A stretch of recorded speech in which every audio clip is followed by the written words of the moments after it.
میں آج کی کانفرنس کے حوالے سے ایک سوال کا جواب دینا چاہتا ہوں۔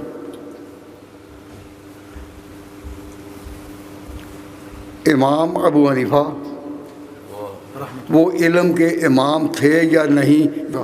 آپ نے سوال کیا کہ ہم اس پر تیار ہیں کہ عوام خود کتاب و سنت کے پڑھ لیں اور اس میں تحقیق کرنے کے اہل نہیں، عربی نہیں جانتے، قواعد نہیں جانتے، انہوں نے عالموں کو ہی ماننا ہے۔ تو اب کون عالم ہے اور کون نہیں؟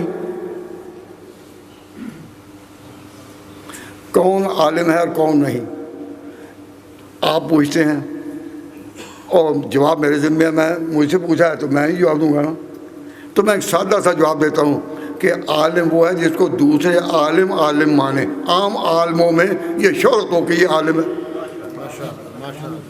عالم وہ جس کو نہیں سمجھ بات، عالم وہ جس کو دوسرے علماء جو ہیں، جو اہل علم ہیں، اپنے جگہ ممتاز ہیں، وہ عالم مانے۔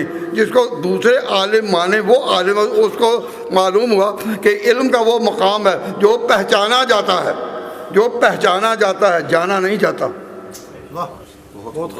وہ پہچانا جاتا ہے کہ عالم کو ماننا ہو، پہچاننا ہو، تو عالم کو جب کہتے ہیں کہ عالم کو دوسرے لوگ عالم کہتے ہوں، نہیں سمجھائی؟ اگر یہ سمجھ آ گئی تو میں آج کی کانفرنس کے حوالے سے ایک سوال کا جواب دینا چاہتا ہوں۔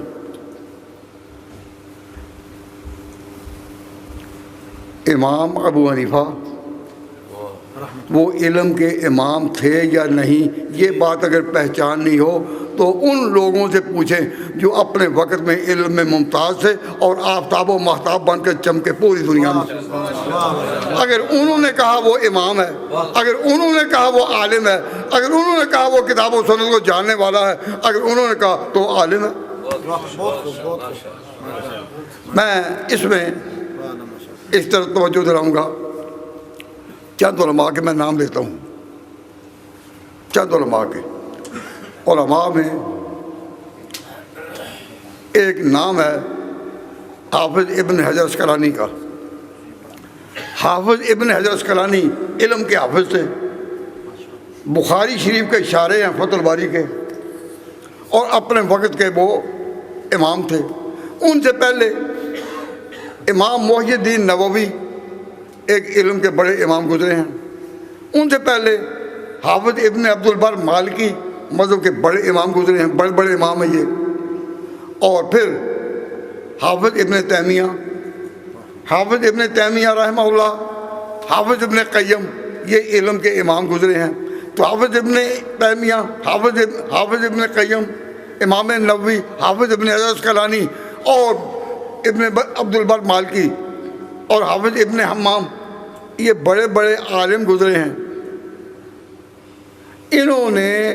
ان میں ایسے بھی میں نے زیادہ نام بول لیے ہیں کہ جو حنفی نہیں،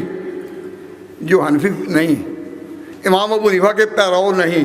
انہوں نے اپنی کتابوں میں امام ابو حنیفہ کو بطور امام کے ذکر کرنا اور ان کے اقوال پر بحث کرنا اور اس علمی شان کے ساتھ ان کا تذکر کرنا جب مانا تو معلوم ہوا ساری امت کے علماء نے امام کو امام اعظم مانا ہے۔ میں آپ کے سامنے